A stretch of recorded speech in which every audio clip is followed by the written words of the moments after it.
DElEd second semester के सभी छात्र ध्यान देंगे कि मैं आपको आपके कंपलसरी फर्स्ट पेपर वर्तमान भारतीय समाज और प्रारंभिक शिक्षा में यूनिट फर्स्ट मैं आपको पढ़ा रहा हूँ, जिसमें आपको हम शिक्षा के उद्देश्य पढ़ा रहे थे, जिसमें कल मैंने आपको नागरिकता का उद्देश्य पढ़ाया था। आज हम आपको उसके अगले क्रम में समायोजन का उद्देश्य पढ़ाएंगे। समायोजन का एक नाम अनुकूलन का भी उद्देश्य कहते हैं। कभी कभार परीक्षाओं में अनुकूलन का उद्देश्य पूछ लेता है अति लघुत्तरी में। तो अनुकूलन और समायोजन दोनों एक ही चीज़ें हैं। इसमें शिक्षा के द्वारा व्यक्ति अपने को वातावरण के विषय में सामंजस्य करने के लिए सदुपयोग करने पर विशेष बल देती है और विषम से विषम परिस्थितियों में भी वह बालक को समायोजित करने का एक सफल प्रयास करते हैं और व्यक्ति को व्यवहारिक ज्ञान प्राप्त होता है। वह बालक को किसी भी सामाजिक वातावरण के अनुकूल बनाने में शिक्षा की अहम भूमिका होती है।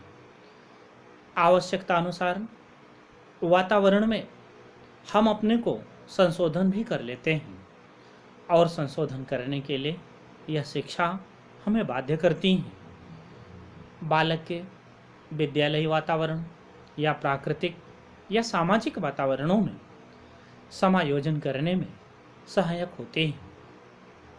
अर्थात शिक्षा के द्वारा बालक वातावरण के कारण तथा परिणामों को जान सकता है तथा स्वयं नवीन प्रयोगों के आधार पर वह अपने के वातावरण में स्वयं परिवर्तन कर लेता है।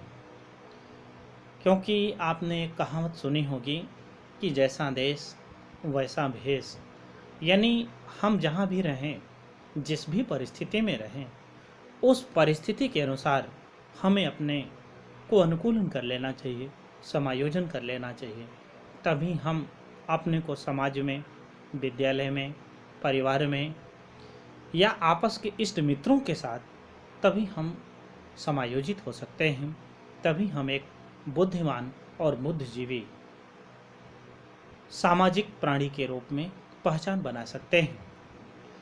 अगला है एम ऑफ सेल्फ एक्सपीरियंस, यानी आत्माभिव्यक्ति का उद्देश्य। शिक्षा के द्वारा हम बालक को लिपियों का ज्ञान कराते हैं, जिसके आधार पर वह बालक किसी भी भाषा को अपने विचारों के माध्यम से वह प्रकट कर सकता है। शिक्षा व्यक्ति के सर्वांगीण विकास करती है, जिससे उसकी प्रवृत्ति अधिक विकसित हो जाती है। इससे बालक को अपनी योग्यता के प्रदर्शन करने का अवसर प्राप्त होता है। शिक्षा के माध्यम से ही यह आदर्श परिवर्तन ही संभव है। शिक्षा बालक का स्वाभाविक विकास होना चाहिए और वह जिज्ञासा तथा आत्मगौरव का प्रमुख स्थान दिया जाना चाहिए, अन्यथा बालक का स्वाभाविक विकास अवरुद्ध हो जाएगा, जिससे उस बालक में उसका मानसिक असंतुलन पनपने लगता है।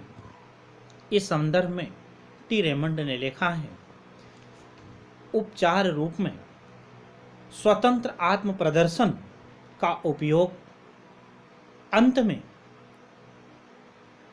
अपने स्वयं के उद्देश्य को नष्ट कर देता है। अर्थात उद्देश्य समाज के हित में नहीं है, अतः बालकों को इसका अध्ययन करना असामाजिकता फैलाना के बराबर होता है। अगला है अवकाश के समयों का सदुपयोग। सभ्यता के विकास के साथ साथ व्यक्ति वैज्ञानिक उन्नति की उच्चतम शिखर तक पहुंच गया है। व्यक्ति को कार्य करने के लिए बहुत कम समय देने पड़ते हैं।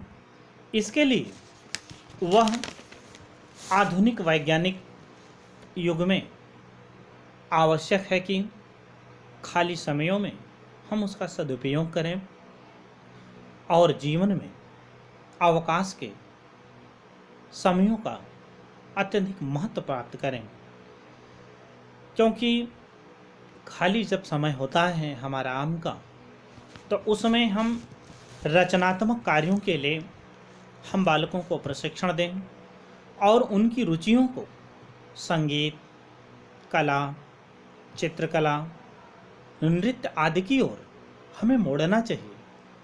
इस तरह से यह हम कह सकते हैं कि शिक्षा एक महत्वपूर्ण, एक उद्देश्यपूर्ण प्रक्रिया है, जिसमें बालक के सर्वांगीण विकास पर ध्यान दिया जाता है। शिक्षा के द्वारा व्यक्ति में ज्ञानार्जन, शारीरिक विकास, मानसिक विकास, सामाजिक विकास, आध्यात्मिक विकास आदि गुणों का विकास संभव होता है। शिक्षा व्यक्ति को व्यवहारिक बनाती है, जिससे उसका पारिवारिक तथा सामाजिक जीवन संपन्न हो सके और वह देश के स्तर को ऊंचा उठा सकने में उसकी महत्वपूर्ण भूमिका, वह व्यक्ति और समाज इन दोनों के हितों का वह संरक्षण प्राप्त कर सके। शिक्षा ऐसी होनी चाहिए जो दोनों के व्यवहारों की सीमा का निर्धारण कर सके। न तो व्यक्ति की अवहेलना की जा सकती है और न समाज की जा सकती है।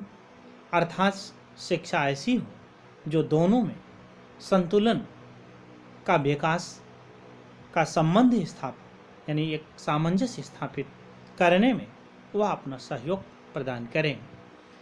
ये रहा जितनी चर्चाएं मैंने आपसे आज विगत 2 दिन से किया, ये सब शिक्षा के सामान्य उद्देश्य की मैंने की थी।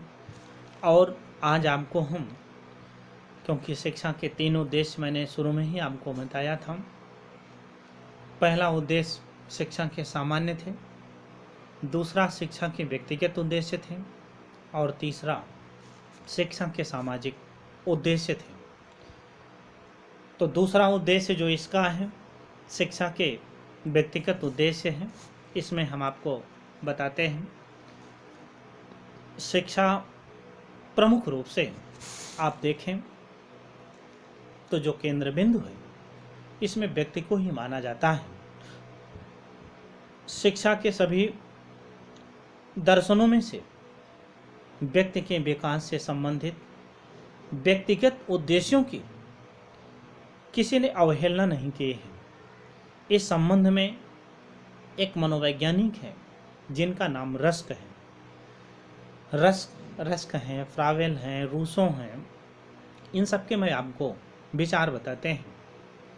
रस्क ने कहा, शिक्षा का जो उद्देश्य है व्यक्तित्व को ऊंचा उठाने का है और व्यक्ति को सर्वगुण संपन्न बनाने का है।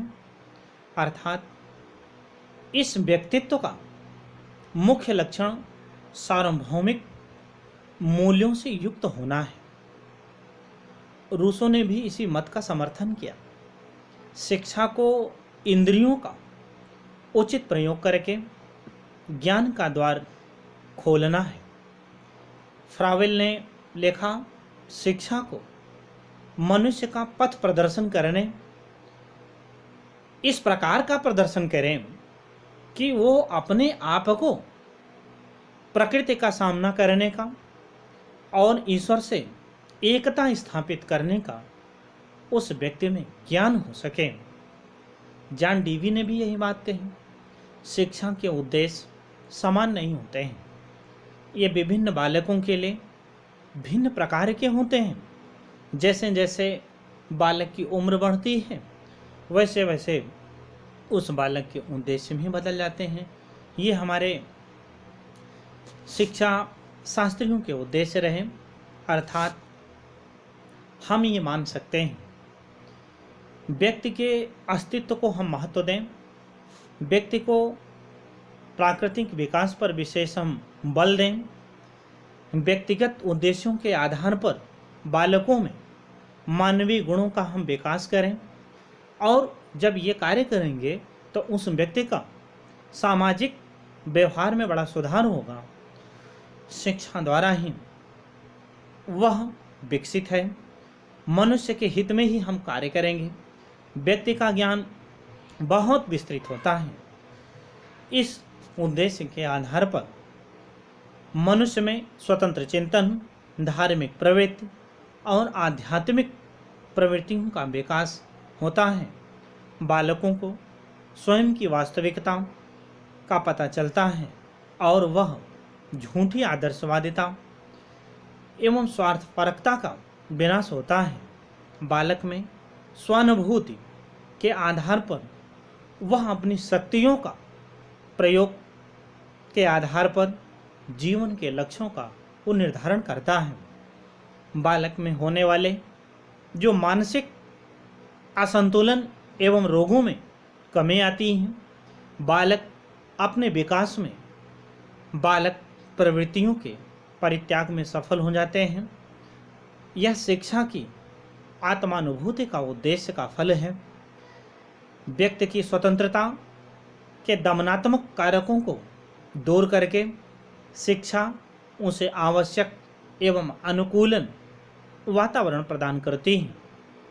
इस तरह से हम देखें तो व्यक्ति को हम जब उसके शिक्षा के द्वारा उसका व्यक्तिगत स्तर ऊंचा करने का जब प्रयास करते हैं तो निश्चित रूप से उससे उसी व्यक्ति से समाज, राष्ट्र और उसके पारिवारिक जो जीवन है वो बहुत सुखमय और आनंदमय पूर्वक होता है। इसी को हम शिक्षा के व्यक्तिगत उद्देश्य कहते हैं।